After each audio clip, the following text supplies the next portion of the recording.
श्री गणेशाय नमः। दोस्तों, हिमांशु ज्योतिष ब्लॉग्स में स्वागत है आपका।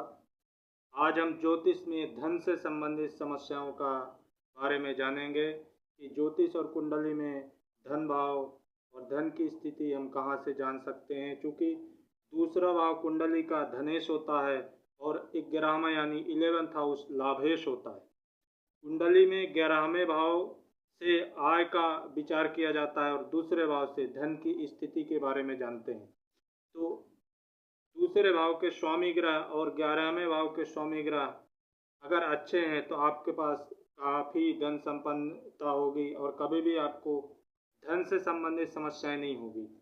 तो इसी के बारे में चर्चा करेंगे। तो इससे पहले कि आगे बढ़े दोस्तों, आप वीडियो को लाइक कर दीजिए, चैनल को ज़्यादा से ज़्यादा सब्सक्राइब करिए, कमेंट बॉक्स में कमेंट करिए और जिसको अपनी कुंडली दिखाना है दोस्तों, कमेंट बॉक्स में अपनी डिटेल कमेंट कर सकते हैं और एक प्रश्न निःशुल्क पूछ सकते हैं।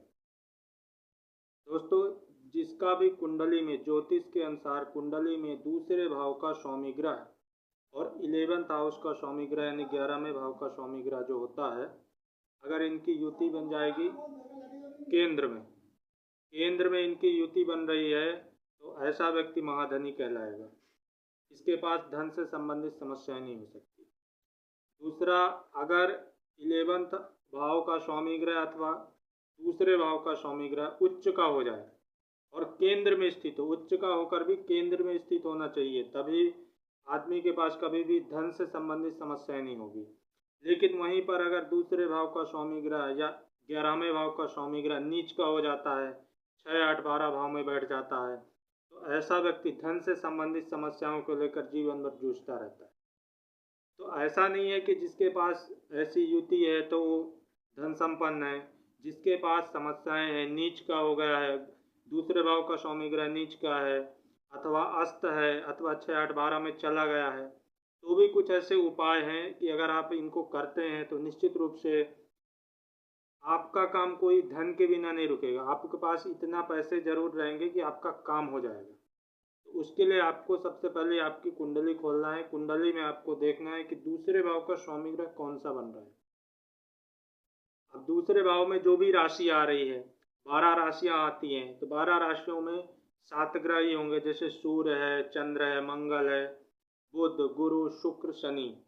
तो जो भी दूसरे भाव के स्वामी ग्रह का बन रहा है, यानी दूसरे भाव में जो भी राशि आ रही है उसका स्वामी ग्रह जो बन रहा है, तो अगर आपकी कुंडली में वो 6, 8, 12 भाव में गया है अथवा नीच का हो गया अथवा अस्त हो गया है, तो आपको अगर धन से संबंधित समस्याएं आ रही हैं, दूसरा भाव कुटुंब का होता है, परिवार का भी होता है। अगर दूसरे भाव से संबंधित समस्या है तो दोस्तों परिवार से संबंधित समस्या भी आपको हो सकती है, क्योंकि दूसरा भाव परिवार का भी होता है, वाणी का भी होता है, आपके खाने पीने का भी होता है, धन का भी होता है। तो आपको दूसरे भाव का जो भी ग्रह बन रहा है उसका उपाय करना है। जैसे अगर सूर्य है, दूसरे भाव में सिंह राशि आ रही है, तो आपको रविवार के दिन 1 लोटे जल में लाल पुष्प अथवा लाल कुमकुम डाल के सूर्य भगवान को अर्पित करना है। रविवार के दिन अगर आप 1 महीने कर लेंगे तो आपको रिजल्ट निश्चित रूप से मिलेगा। और अगर आपको रिजल्ट मिल जाता है तो ये नहीं कि आप बंद कर दो, उसको कंटिन्यू करते रहो। आपका काम इतना पैसे जरूर हो जाएंगे कि आपका काम नहीं रुकेगा। अगर दूसरे भाव का स्वामी चंद्रमा बन रहा है, कर्क राशि है, तो शिवलिंग में सफ़ेद फूल चढ़ाइए सोमवार को। मंगल बन रहा है तो मंगलवार को हनुमान जी को सिंदूर चढ़ाइए। बुध बन रहा है तो बुधवार के दिन गणेश जी को दूर्वा अर्पित करिए। गुरु बन रहा है तो गुरुवार को केले के पेड़ में जल में हल्दी मिलाकर चढ़ाना है। और शुक्र बन रहा है तो शुक्रवार के दिन देवी जी को श्रृंगार की वस्तुएं अर्पित करना है। अगर शनि बन रहा है दूसरे भाव का स्वामी ग्रह, शनि मतलब जैसे दूसरे भाव में मकर राशि आ रही है या कुंभ राशि आ रही है, तो शनिवार के दिन पीपल के पेड़ में जल चढ़ाइए और पीपल के पेड़ की पूजा करिए, अथवा शनि ग्रह में शनि मंदिर में तेल चढ़ाइए।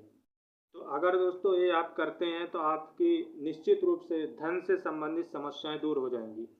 बाकी आप अपनी कुंडली देखिए, क्योंकि आज के जीवन में धन अगर नहीं होता है तो समस्याएं तो आती हैं, क्योंकि कहा भी गया है कि तुम बिन वस्त्र न कोई पाता। क्योंकि जय लक्ष्मी माता, जब तक लक्ष्मी जी होती नहीं है तो वस्त्र कोई नहीं पाता है। लक्ष्मी के बिना बहुत सारे काम रुक जाते हैं। तो अगर आप दूसरे भाव के स्वामी ग्रह और 11वें भाव के स्वामी ग्रह को मजबूत कर लेंगे तो निश्चित रूप से आपको लाभ होगा। अगर दूसरे या 11वें भाव के स्वामी ग्रह नीच के हैं तो नीच के ग्रहों का दान किया जाता है। जो नीच यानी खराब, जो चीज़ हमारे पास खराब होती है उसको हम दान कर देते हैं। और अगर अच्छा है, अस्त है, तो उसकी पूजा करेंगे, उससे संबंधित वस्तुएं घर में रखेंगे तो आपको लाभ होगा। तो दोस्तों, वीडियो को लाइक करिए, चैनल को सब्सक्राइब करिए और कमेंट बॉक्स में कमेंट करिए। और जिसको अपनी कुंडली दिखाना है तो आप कमेंट बॉक्स में अपनी डिटेल सेंड कर सकते हैं। एक प्रश्न एकदम निःशुल्क में आपको बताया जाएगा। जो भी आपका प्रश्न है आप पूछ सकते हैं। जय श्री महाकाल, ओम नमः शिवाय। और मिलते हैं नेक्स्ट वीडियो में एक नया विषय लेकर। जय श्री महाकाल।